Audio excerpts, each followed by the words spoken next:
L'éducation est un passeport pour l'avenir, car demain appartient à ceux qui s'y préparent dès aujourd'hui. Amis du monde, gens de bien, bienvenue dans votre émission Labora, ici à Academia Reka de Kaolack, où nous recevons encore une fois l'éminent professeur, notre ami M. Fall. M. Fall, bonsoir. Bonsoir. Bonsoir, M. Mbaye. Très heureux encore de vous accueillir à Eureka Academia. Nous avions il y a de cela quelques jours entamé les séances de remédiation, de révision du programme de philosophie de la classe terminale pour bien préparer à l'échéance du bac. Et aujourd'hui, on va aborder un des thèmes importants de ce programme-là. Donc, très heureux de vous recevoir à Eureka Academia.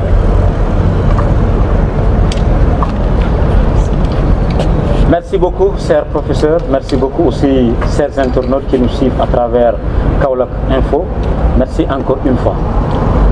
Professeur, nous abordons aujourd'hui l'art. Professeur, qu'est-ce que c'est que l'art? Question incontournable de la réflexion philosophique. Qu'est-ce que l'art? Alors, pour bien y répondre, remettons un peu les choses dans leur contexte. La réflexion philosophique, c'est cette activité qui a pour ambition d'éclairer la totalité des phénomènes de l'existence, de découvrir la vérité, j'allais dire avec grand V, de permettre à l'homme de mieux comprendre son existence, de mieux comprendre l'univers, de mieux comprendre également les idées. Et justement parlant d'idées, et me référant à un penseur comme Socrate, toutes les idées se réduisent à trois essentiels. Il y a l'idée du beau, il y a l'idée du vrai, et il y a l'idée du bien. Si le vrai est l'objet de la philosophie en général, le bien l'objet de la morale en général, le beau est justement l'objet de l'art. On peut donc dire par là que l'art, c'est précisément cette activité qui a pour objet, n'est-ce pas, d'étudier la création artistique en tant que telle, qui a pour objet de procéder en fait à la création artistique en tant que telle, pas de l'étudier, justement, pourquoi on y reviendra tout à l'heure. C'est quoi un artiste? C'est quelqu'un qui se livre à une activité pratique dont la finalité est en tant que telle la production de beauté. Et là, je me contenterai simplement de donner la définition qui nous est proposée par André Lalande. L'art, dit-il, c'est toute production de beauté par les œuvres d'un être conscient. Fin de citation. Par là, on peut entendre l'idée selon laquelle tout individu qui s'engage dans une activité désintéressée, qui a pour ambition de proposer un objet qui puisse plaire par sa contemplation, un objet qui apporte une satisfaction ludique, un objet qui propose une satisfaction désintéressée, un objet qu'on peut qualifier simplement de beau, un tel individu, il peut immédiatement être qualifié comme artiste. Donc on peut dire par là que l'art, c'est l'activité pratique de création de beauté, et artiste, tout individu qui s'engage volontairement à créer dans le but exclusif de proposer ou de produire chez l'homme, n'est-ce pas, ce qu'on appelle la délectation, c'est-à-dire un plaisir de contemplation. En résumé, donc l'art, c'est l'activité de création de beauté. Merci beaucoup l'artiste, si je peux m'exprimer ainsi. Cela me donne l'idée selon laquelle de poser la question: art est-il synonyme d'esthétique? Vous m'en faites tout un honneur en me qualifiant d'artiste, même si parmi les philosophes, il y a des artistes. Hein. Ces artistes étant en particulier les sophistes, qui avaient pour ambition non pas de proposer une démarche dont la finalité était d'élucider les phénomènes de l'existence.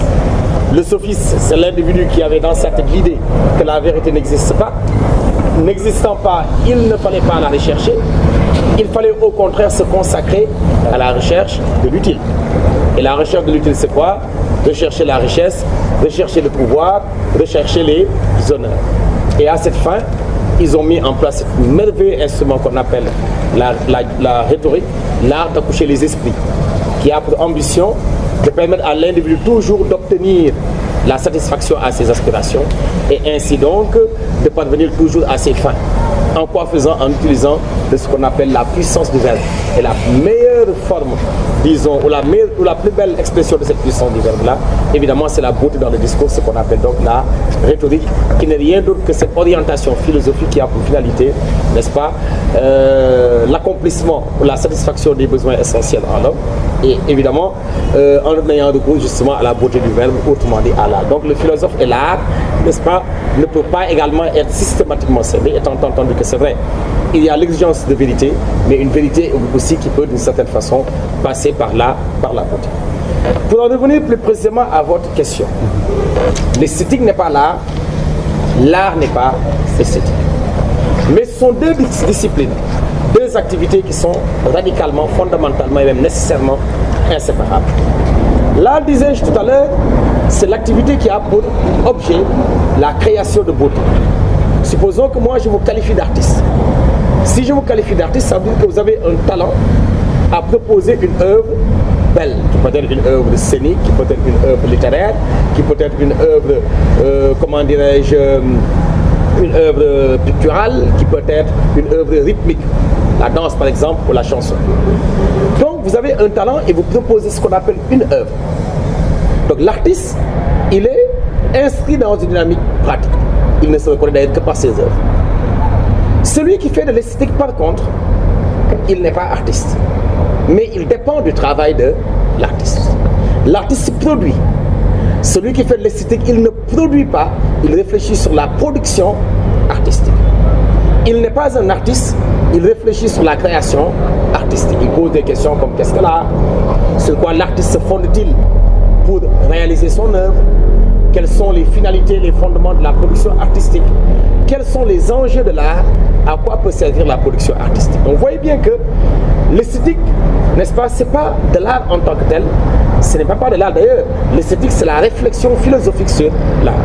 D'ailleurs, le mot, il a été créé par un philosophe allemand du nom de Baumgarten, philosophe allemand du XVIIIe siècle, qui, n'est-ce pas, en fait, l'avait créé pour simplement systématiser son activité par rapport aux autres. Il dit, moi, ce que je fais, c'est pas de la production. C'est clair, je suis un théoricien. Ce n'est pas également, disons, une œuvre ludique.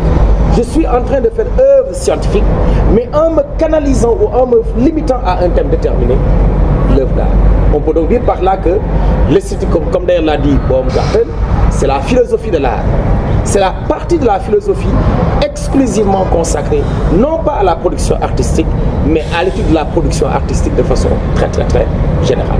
Donc si l'artiste produit une œuvre, l'esthétique, elle plutôt, réfléchit sur la production artistique. L'esthétique, en termes simples, ce n'est rien d'autre que la réflexion philosophique sur l'art. Elle est à l'art ce que l'épistémologie est à la science.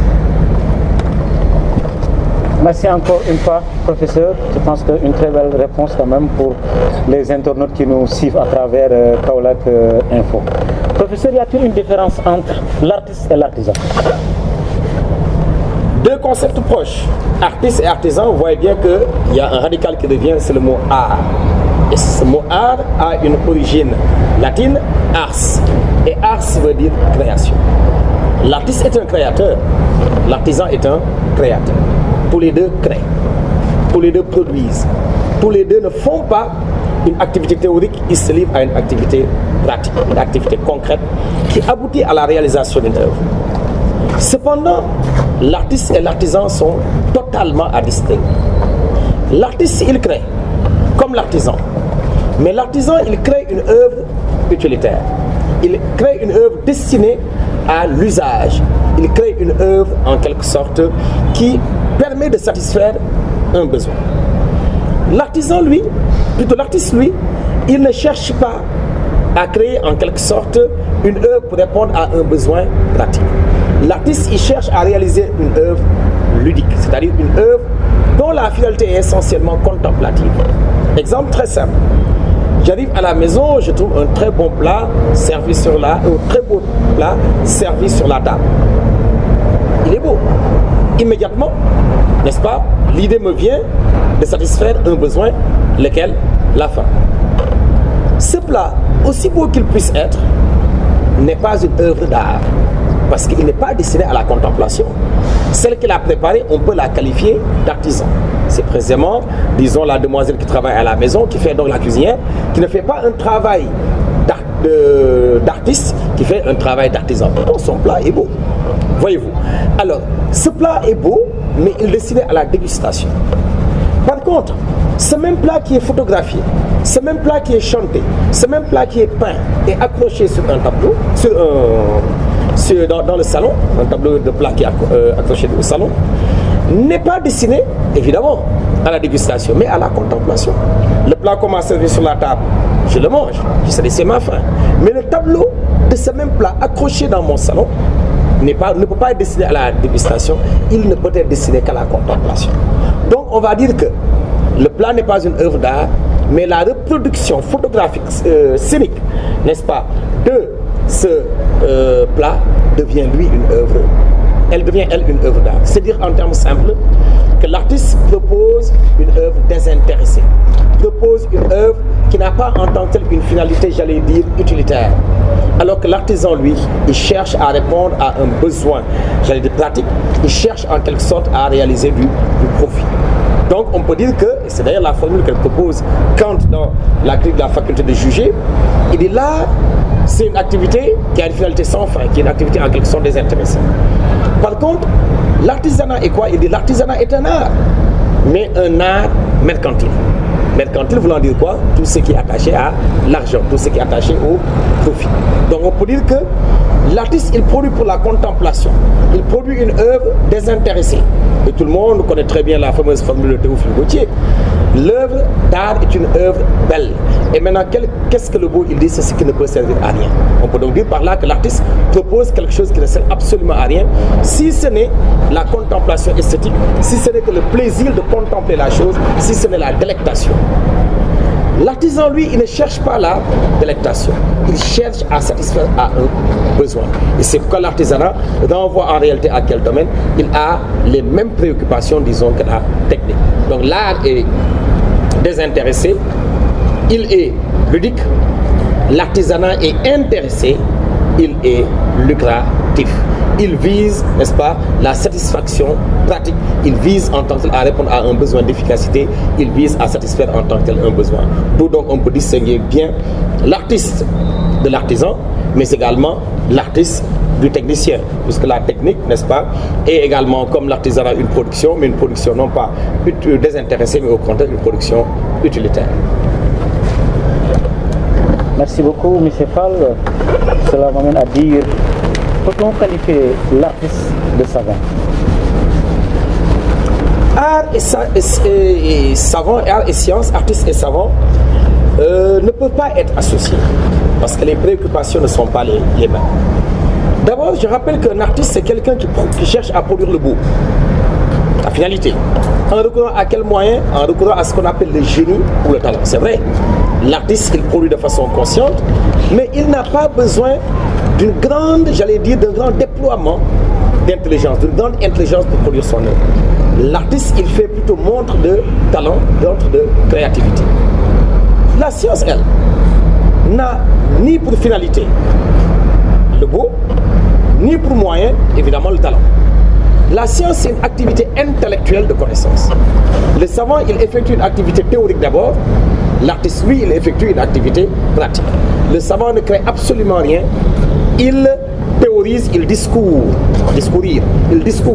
Autrement dit, le savant, il fait une activité essentiellement théorique. Il cherche à connaître, j'allais dire, le comment des choses. L'artiste ne cherche pas à connaître. Il cherche à décrire. Décrire le réel et parfois même décrire l'irréel. Ça, c'est de un. Donc, on peut dire que l'artiste, d'abord, dans sa préoccupation, il n'a pas la même finalité que l'homme de science, ce que vous avez appelé tout à l'heure le savant. Dans sa démarche, l'artiste fait montre de talent, il fait montre de créativité, il cherche un peu à sortir de l'ordinaire. L'homme de science, lui, il doit faire preuve d'intelligence, il doit faire preuve de connaissance, il doit faire preuve d'intelligence, il vise l'élucidation, en quelque sorte, il cherche, disons, à répondre à un besoin épistémologique, c'est-à-dire un besoin de connaissance. Enfin, la science nous propose de façon générale, de façon assez ramassée, une adéquation entre les principes et la réalité.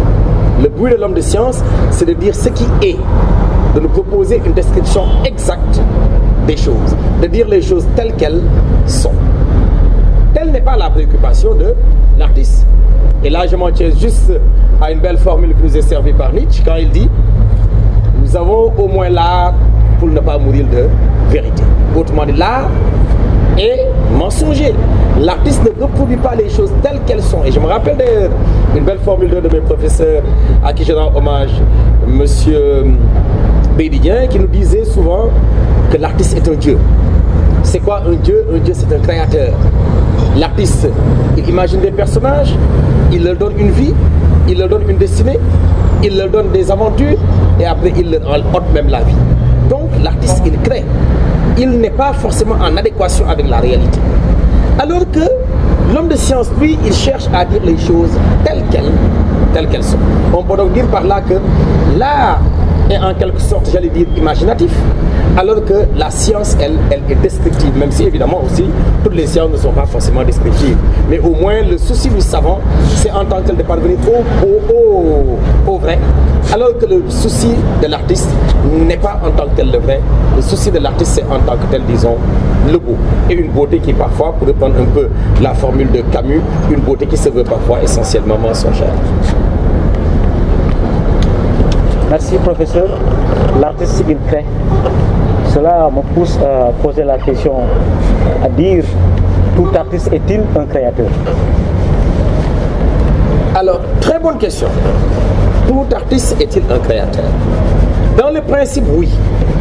Dans le principe, oui, parce que ce qui fait l'artiste, c'est d'abord qu'il apporte quelque chose à la nature, qu'il innove.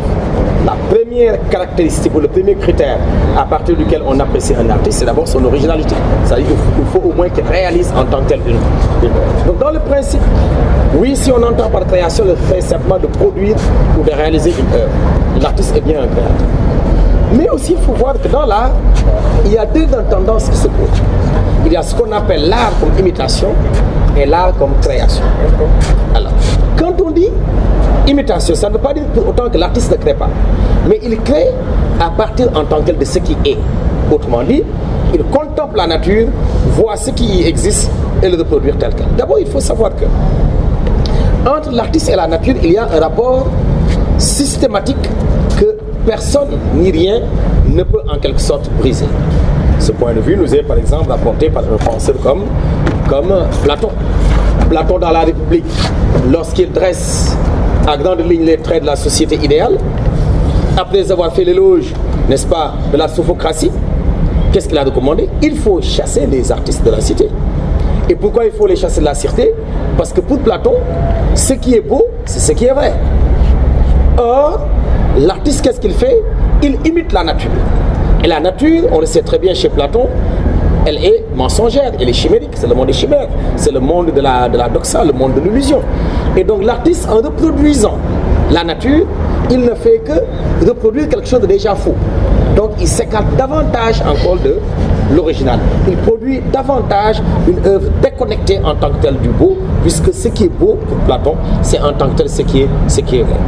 Donc tout ce mépris qu'il a manifesté à l'endroit de l'art se justifie simplement par l'incapacité de l'artiste à couper le lion ombilical qui le lie à la nature. Parce que pour lui, véritablement, plus on est collé à la nature, plus on est collé aux chimères, et plus on est collé aux chimères, plus on s'écarte en tant que tel du vrai, puisque le vrai n'est rien pour Platon qu'une idée. On peut également retenir le point de vue des marxistes.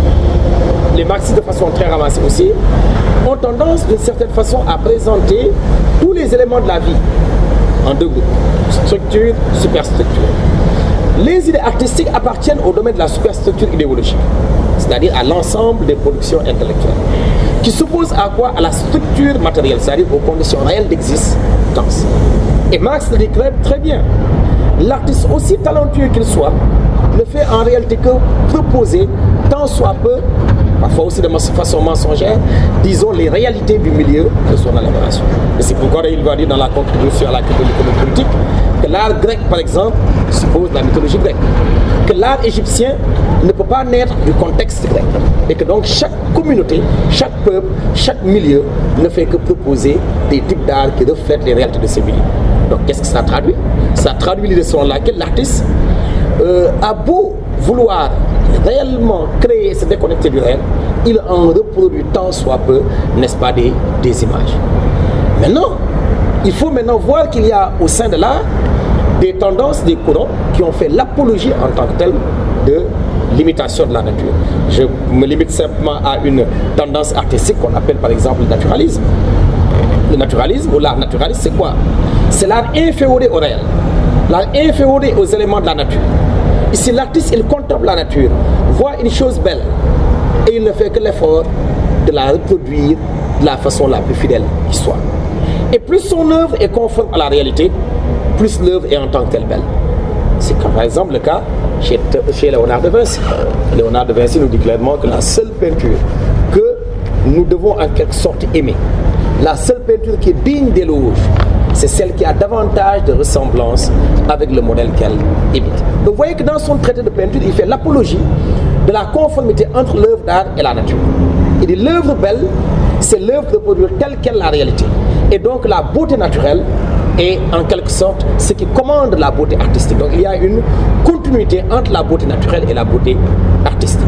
Et c'est pourquoi donc il considère que l'œuvre d'art n'est rien d'autre que la reproduction photographique la plus fidèle en quelque sorte de la nature. Mais une telle tendance, on doit l'avouer quand même, elle est assez marginale en philosophie. Si je me fie à un penseur comme Hegel, Hegel dit l'artiste est seulement un créateur. Et il ne peut être qu'un créateur. Et il ne peut pas être moins qu'un créateur. Alors, et pour de nombreuses raisons. La première raison, il dit, l'art ne peut pas être imitatif. Et d'abord, il qualifie l'imitation d'activité oiseuse et superflue. Oiseuse, c'est de la paresse. Superflu, voyez-vous, c'est quelque chose de complètement inutile.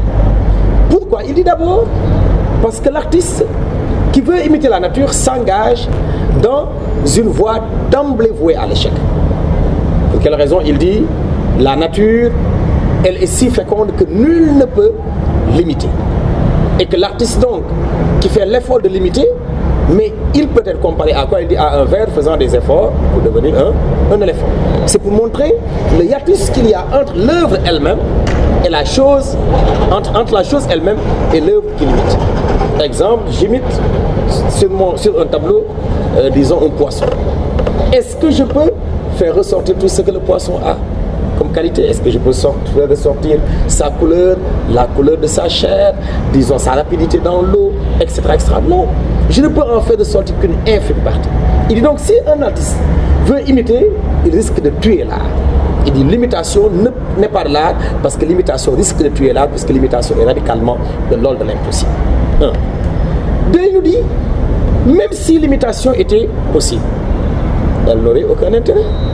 Si la chose est belle, si belle que je l'apprécie, mais est-ce que j'éprouverai le même plaisir en appréciant la chose plutôt qu'en appréciant son imitation? Il dit, n'importe qui aurait préféré contempler directement la chose elle-même plutôt que de contempler l'imitation de la chose. Exemple très simple, si vous aimez Youssou N'Dour, vous allez éprouver du mal à contempler You2. Il a beau faire l'effort de ressembler à Youssou N'Dour, il ne pourra jamais être totalement Youssou N'Dour. Donc vous voyez très bien que l'imitation est toujours en deçà de la réalité. L'imitation ne peut jamais être conforme. Parce que quand l'imitation devient conforme, elle n'est plus imitation, elle devient assimilation. Donc vous voyez très bien que Hegel nous dit l'imitation ne peut pas être de l'art. Pour ces deux raisons au moins. Alors qu'est-ce que maintenant l'artiste doit-il faire? Il dit l'artiste doit refuser d'être inféodé à la nature. Ce qui fait qu'une œuvre nous plaise, il dit, c'est au contraire l'effort quotidien que l'artiste fait pour se démarquer de la nature, se démarquer de la réalité et produire une œuvre qui n'est rien d'autre que le reflet de sa création. Alors de ce point de vue donc, on peut dire que il y a une discontinuité entre la beauté artistique et la beauté naturelle. Une chose peut être naturellement belle, mais vous la confiez à un artiste qui n'a aucun talent, la chose deviendra plus belle. Vous prenez une chose laide au contraire, si l'artiste a du talent, il parvient à en faire une chose belle. Kant l'a bien systématisé lorsqu'il dit l'art n'est pas la représentation d'une belle chose, mais la belle représentation d'une chose. Mais à mon avis, celui qui a mieux théoriser dans cette notion-là, c'est incontestablement un penseur comme Lalou, dans le sentiment esthétique. Où il expose quoi? Ce qu'il appelle l'esthétique du lait. C'est quoi l'esthétique du lait? Lait, L-A-I-D. C'est quoi? C'est qu'avec le lait, on peut produire le beau. Vous voyez que ça peut même poser problème. Avec le lait, on produit le beau. Qu'est-ce qu'il veut montrer par là? Il veut montrer par là qu'il y a une rupture systématique entre la beauté artistique et la beauté naturelle. L'artiste, quand il a du talent, il peut même, à partir de choses laides, à partir de phénomènes comme la mort, à partir de phénomènes comme la souffrance, à partir de phénomènes comme la maladie, réaliser une œuvre extraordinaire. L'artiste, quand il n'a pas de talent, proposez-lui une chose belle, une chute d'eau, proposez-lui un beau personnage, proposez-lui un beau paysage. N'ayant pas de talent, son œuvre ne sera pas considérée comme une œuvre de maître. Vous voyez donc que ce qui fait la valeur de la production artistique, ce n'est pas la conformité de ce point de vue avec la nature, c'est au contraire la capacité de l'artiste à nous écarter en quelque sorte du modèle. Et je pense qu'à ce niveau-là, Schopenhauer également peut être invité, puisqu'il disait que si la nature devait conditionner la production artistique, aucune œuvre ne serait digne d'être contemplée. Car il dit dans la nature, il n'y a rien de beau, tout est laideur. L'existence, elle est tragique. La vie, elle n'est que souffrance. L'artiste qui imite la nature reproduit la souffrance, il s'écarte encore davantage de la beauté. Donc qu'est-ce qu'un bon artiste il dit? Plus on parvient à nous évader du caractère tragique de l'existence, plus on nous propose une œuvre belle. Et que donc de ce point de vue, ce qui fait la beauté de l'artiste, de l'œuvre d'art, c'est au contraire la créativité intrinsèque à l'artiste. On aurait pu également ici inviter d'autres tendances artistiques, notamment les tendances modernes, notamment le cubisme, le dadaïsme, l'art surréaliste, qui nous propose toujours, n'est-ce pas, de nous écarter autant que faire se peut de la réalité. Il y a même une tendance assez moderne, encore plus moderne de l'art, qu'on appelle l'art jumeau-foutiste, qu'un philosophe français, Gilles Lipovetsky, décrit si bien dans son ouvrage intitulé L'ère du vide, où il montre que l'art moderne est devenu éclectique, tellement éclectique qu'à travers l'œuvre, on ne contemple absolument rien de réel. L'œuvre est complètement abstraite, l'œuvre est complètement déconnectée par rapport à la réalité. On la contemple, on n'y voit absolument rien. C'est l'imagination qui parle. Il dit d'ailleurs que lorsque cette œuvre-là nous évade de la nature, nous évade des préoccupations quotidiennes, il dit, on est en face d'une vraie œuvre d'art. Il dit le rôle de l'artiste n'est pas de reproduire de façon textuelle la réalité. Le rôle de l'artiste, c'est au contraire de nous écarter le maximum possible, n'est-ce pas, des réalités existentielles. Et cela, à mon avis, est très bien systématisé par un penseur comme par exemple André Malraux, quand il qualifie l'art d'antidestin. Qu'est-ce qu'il entend par là? L'artiste n'est pas inférieur à la réalité, le grand artiste n'est pas celui qui transcrit les réalités. Il est d'ailleurs l'art né de la fascination de l'insaisissable, du refus de copier les spectacles. Les grands artistes ne sont pas les transcripteurs du monde, il va même plus loin, il dit, ils en sont les rivaux. Qu'est-ce qu'il montre par là? Il montre par là que le bon artiste n'est pas celui-là qui reproduit la nature. Le bon artiste est celui au contraire qui nous fait rêver, qui nous évade. Je pense qu'un film qui nous reproduit Kaolack serait très ennuyeux s'il nous montrait toujours ce que nous voyons au quotidien. C'est un film qui se contente de montrer les rues de Kaolack, qui se contente de faire le tour de la ville. C'est un film assez ennuyeux. Quel serait le film qui nous ferait davantage, j'allais dire plaisir? C'est le film qui nous permet de rêver. Kaolack en 2050, Kaolack en 2075. Là, l'artiste, il anticipe, il imagine, il crée le Kaolack de demain. Et ce film-là, je pense que nous tous, on aurait vite envie d'aller le découvrir. Donc vous voyez bien que ce qui nous intéresse dans l'art, c'est que justement, l'artiste nous éloigne de la routine, nous éloigne de la vie de tous les jours. Ce qui fait un artiste, c'est qu'il sorte un peu des sentiers battus, qu'il ait une façon de s'habiller, une façon de penser, une façon de danser qui soit nouvelle. Il faut en tant que tel qu'il soit un créateur, il faut en tant que tel qu'il innove, il faut qu'il fasse preuve d'originalité. Donc voilà ce qu'est véritablement l'art. L'art est imitation, peut-être, mais l'art est surtout création. Parce que je le rappelle une fois de plus, même dans l'imitation, l'artiste, il crée. Mais il crée à partir des choses qui sont. Alors que dans la tendance de l'art comme création, au contraire, l'artiste se contente simplement de créer et de créer de façon extraordinaire sans pour autant être attaché, inféodé, contraint par les canons existentiels. Et Et là, par exemple, un penseur comme Matisse ou comme Paul Klee, par exemple, illustrait parfaitement quand Paul Klee nous dit le but de la peinture n'est pas de rendre le visible, mais de rendre le visible. Il veut montrer par là que la peinture peut être abstraite, désintéressée, ou bien totalement déconnectée du réel.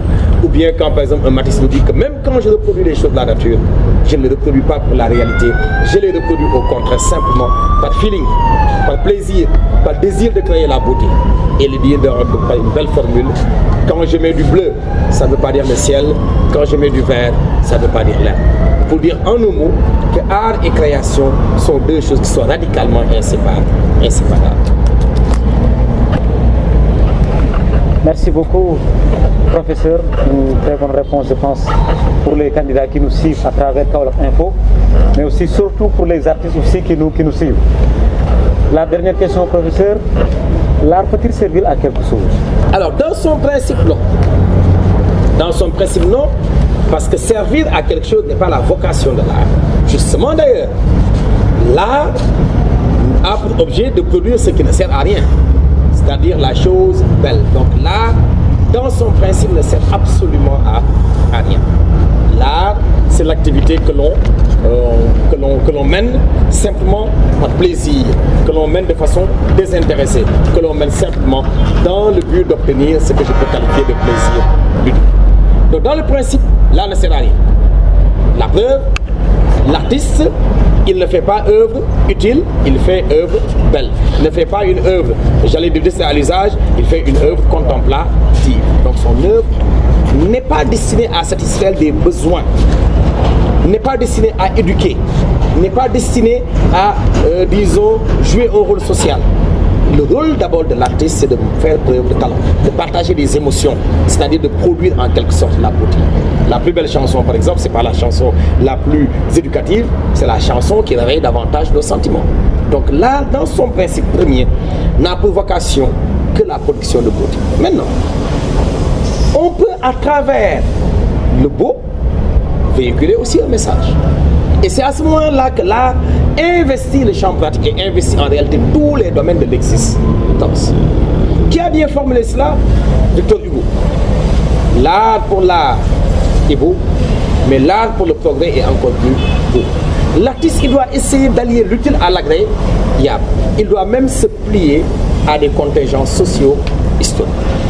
Et c'est pourquoi on peut dire que il y a parfois une dimension, j'allais dire, utilitaire de l'art, puisque l'artiste peut s'engager dans des problématiques sociales, dans des problématiques politiques, dans des problématiques religieuses, et j'en passe. Donc vous voyez très bien que si on prend par exemple les tendances modernes de l'art, on voit très bien que notamment en Afrique, à travers certains mouvements comme le mouvement Y'en a marre, disons le mouvement des rappeurs de façon assez générale, on voit que les artistes investissent de plus en plus l'espace public, l'espace politique, l'espace social.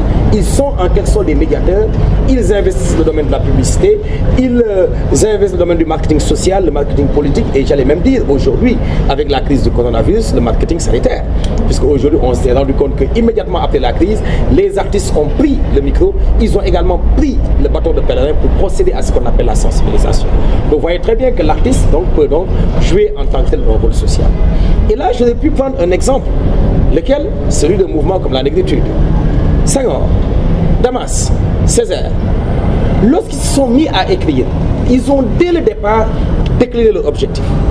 Il ne s'agit pas pour nous de distraire, il ne s'agit pas pour nous de peindre simplement la beauté nègre, la beauté noire, il s'agit également pour nous de mener un combat. Quel est ce combat? L'affirmation de l'identité culturelle du nègre. Et cela apparaît de façon, j'allais dire même sévère, dans les écrits de Aimé Césaire. Quand Aimé Césaire nous recommande par exemple de jeter par-dessus bord nos richesses pérégrines, de rejeter par-dessus bord nos faussetés authentiques, qu'est-ce qu'il invite? Il invite l'humanité, notamment la conscience noire, à rejeter ses acquis liés à la colonisation, à rejeter, disons, cet héritage culturel que nous devons à l'Occident qui a tendance d'une certaine façon à nous aliéner et à retourner à ce que Jules Nyerere appelait l'authenticité. Donc vous voyez très bien que là il s'agissait de combat politique, de combat social, mais également de combat anthropologique. Montrer à la face du monde que l'homme noir est un homme comme tous les hommes, montrer que l'homme noir a des valeurs et parfois même a des valeurs au-dessus de toutes les communautés humaines. Et que l'Afrique mérite véritablement son titre de berceau de l'humanité et de berceau en tant que des civilisations. Donc vous voyez bien que ces personnes ont en quelque sorte incarné la conscience nègre. Ils ont en quelque sorte mené un combat pour montrer en tant que la fierté, n'est-ce pas, de la fierté qui devait être celle, n'est-ce pas, des hommes de couleur, des hommes de race noire. Et ça a même impacté dans les communautés, notamment afro-américaines. Tout le monde connaît très bien les mouvements comme Black is Beautiful, ou bien quand des groupes de rap comme Public Enemy chantaient par exemple Too Black to Strong, pour montrer à quel point être noir, c'est d'abord être fier de l'être parce que la couleur noire elle est belle. I'm black and I'm proud de James Brown. Exactement, I'm black and I'm proud de James Brown. Vous avez parfaitement raison. J'ai oublié que j'ai parlé aussi à un philosophe angliciste. Voyez-vous, donc vous voyez très bien que ces mouvements-là n'avaient pas seulement pour ambition de donner certaines tendances artistiques pour un peu égayer la culture noire. Il s'agissait de remobiliser les noirs, de leur faire comprendre que vous n'avez pas à souffrir d'un complexe d'être noir. Vous devez être fier de ce que vous êtes et vous devez en quelque sorte mener ce combat pour vous réhabiliter et occuper la place qui est la vôtre. Donc, au plan déjà politique, l'art peut intervenir. Au plan social, on le voit. J'ai parlé tout à l'heure du marketing social. On voit aujourd'hui, hier, comme on le verra également sûrement demain, les artistes investir le domaine de la société, procéder à la sensibilisation sur les gestes barrières, disons pousser les individus à avoir le bon comportement, notamment quand il s'agit de voter, appeler les individus à cultiver le civisme, à aller voter et tout. Quand il s'agit également, comme je l'ai vu également avec Y'en a marre, n'est-ce pas, qui appelait les concerts, inviter le public à ramasser les orgues et tout. C'était des exemples pour montrer qu'il fallait en quelque sorte que l'artiste joue un rôle également éminemment social. Au plan religieux, ça on le sait, l'art et la religion sont deux choses qui sont radicalement inséparables. Parce que dans la religion, qu'est-ce qui est en jeu? C'est un rapport entre un homme qu'on appelle un croyant et une réalité sacrée qu'on appelle d'une certaine façon Dieu. Alors, quand on veut manifester à une réalité, affection, attachement, on le fait par le beauté. Et c'est pourquoi j'ai l'habitude de dire, dîner les pommes tard là. Tout dans la religion n'est que beauté. Tout dans la religion n'est que art. Regardez la récitation des versets, et je m'en tiens juste à cet exemple. On n'a pas besoin d'être mouride pour aimer les Hassaïdes. On n'a pas besoin d'être Tidiane pour aimer les chants merveilleux qu'on entend à Touba ou à Théoune pendant le Gamou. Est-ce qu'on a besoin d'être chrétien pour aimer les chants liturgiques? Non. Quand on va à l'église, on sent également qu'il y a tout un art, toute une beauté, n'est-ce pas, quand il s'agit de déclamer les saintes écritures. C'est pour vous dire simplement que la pratique religieuse elle-même fait tout le temps recours à l'art et sous toutes ses formes. Les arts scéniques sont également utilisés, les arts rythmiques sont utilisés, les chants religieux sont parfois accompagnés, disons, de danse. Et tout ça, ça montre que entre l'art et la religion, il y a un lien synthétique qui jamais ne peut être brisé, comme le connaissait si bien d'ailleurs le président Léopold Sédar Senghor, le poète plutôt Léopold Sédar Senghor, quand il disait dans son ouvrage Liberté 1, n'est-ce pas, qu'est-ce que l'art négro-africain? Il dit l'art négro-africain, ce n'est rien d'autre que la religion en acte. C'est-à-dire que l'œuvre d'art est toujours accompagnée d'une signification religieuse, d'un signifiant en quelque sorte mystique, et que donc d'une certaine façon l'œuvre et le sacré sont deux choses qui sont radicalement inséparables, ce que témoigne d'ailleurs le mysticisme d'antan, puisque tout l'animisme négro-africain se réduit simplement à la contemplation d'œuvres qui en réalité étaient fabriquées par des artistes.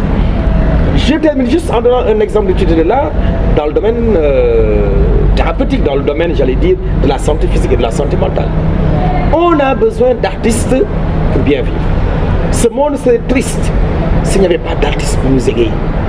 Le soir, quand on arrive à la maison, anxieux, stressé, fatigué, quoi de mieux qu'une belle musique? Quoi de mieux qu'un bon film? Quoi de mieux, n'est-ce pas, qu'un téléfilm ou une pièce de théâtre pour nous faire oublier, voyez-vous, toutes les formes de souffrance et toutes les pesanteurs sociales qui pèsent à nous. Et là, on peut inviter un penseur comme Sigmund Freud. Sigmund Freud, qui était d'ailleurs médecin, qui était plus qu'un penseur, c'était un médecin qui, lui, a développé ce que l'on appelle aujourd'hui la jocothérapie ou la ludothérapie.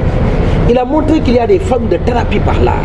Et qu'à travers, disons, les productions artistiques, l'individu avait tendance à sublimer les désirs qui étaient incompatibles avec la société et parvenait ainsi à éviter la maladie mentale. On sait très bien que la danse, par exemple, permet d'une certaine façon, disons, de vivre des passions. On sait très bien que les téléfilms, parfois les films violents, permettre à l'individu de vivre, par exemple, ou de satisfaire des pulsions qui peuvent être agressives. On sait très bien, par exemple, que même les films à caractère pornographique, ça suscite des débat, peuvent également être utiles puisqu'ils permettent à des individus de pouvoir satisfaire des pulsions libidinales, éviter certains troubles de comportement, éviter même des pratiques criminelles comme le viol, comme l'éjaculation précoce ou autres qui peuvent avoir, disons, des impacts négatifs dans la société. Donc, vous voyez bien qu'on a besoin d'artistes, on a besoin de distraction. Et je le dis, n'est-ce pas, à qui veut l'entendre, amusez-vous. Prenez le temps de vous distraire, ça contribue à la santé physique, ça contribue à la santé mentale. Et je dis souvent à mes élèves, après avoir bien étudié, décompresser. Et pour décompresser, eh bien, faites appel à l'art qui vous plaît pour pouvoir en quelque sorte éviter un problème de surmenage. Et je pense que ces mots de Verlaine résument très bien tout ce que j'ai pu dire, à savoir de la musique avant toute chose. Moi j'ai l'habitude de dire à tout le monde, musique yaqul dara. Musique yaqul dara, vous donne musique guinée, musique ça peut être le bon reggae, ça peut être du rap, voyez-vous, mais en tout cas on a besoin de musique pour en quelque sorte éviter, n'est-ce pas, disons, toutes les pesanteurs sociales. Et quoi de mieux après un bon cours de philosophie, eh bien d'écouter sa bonne musique, son bon rap, ça te permet un peu de décompresser et de retrouver en quelque sorte les esprits. Effectivement, professeur, comme dit Victor Hugo, la musique c'est un bruit qui pense. Absolument. Voilà, donc je pense que écoutons de la musique. Voilà, merci encore une fois, professeur, et je pense que les derniers mots. Merci beaucoup, monsieur Mbaye. Juste un tout petit coucou à tous les élèves du Sénégal et en particulier à mes chers élèves d'ici et d'ailleurs, d'ici je veux dire du groupe scolaire de Academia, école de référence à Kaolack, mais également d'un peu partout, hein, du lycée, du collège P12, bref, de tous les élèves du Sénégal, en le disant simplement, never give up the fight. Hein, il ne faut pas abandonner, c'est le moment encore de mettre les bouchées doubles, de travailler. Dans un mois, l'anticipé de fil aura fini d'être fait et là après ils pourront passer à d'autres activités. Voilà, je vous remercie. Never give up the fight, ce sont les mots du professeur, ce sont les mots du philosophe. Encore une fois, merci chers internautes et à la prochaine fois. Merci.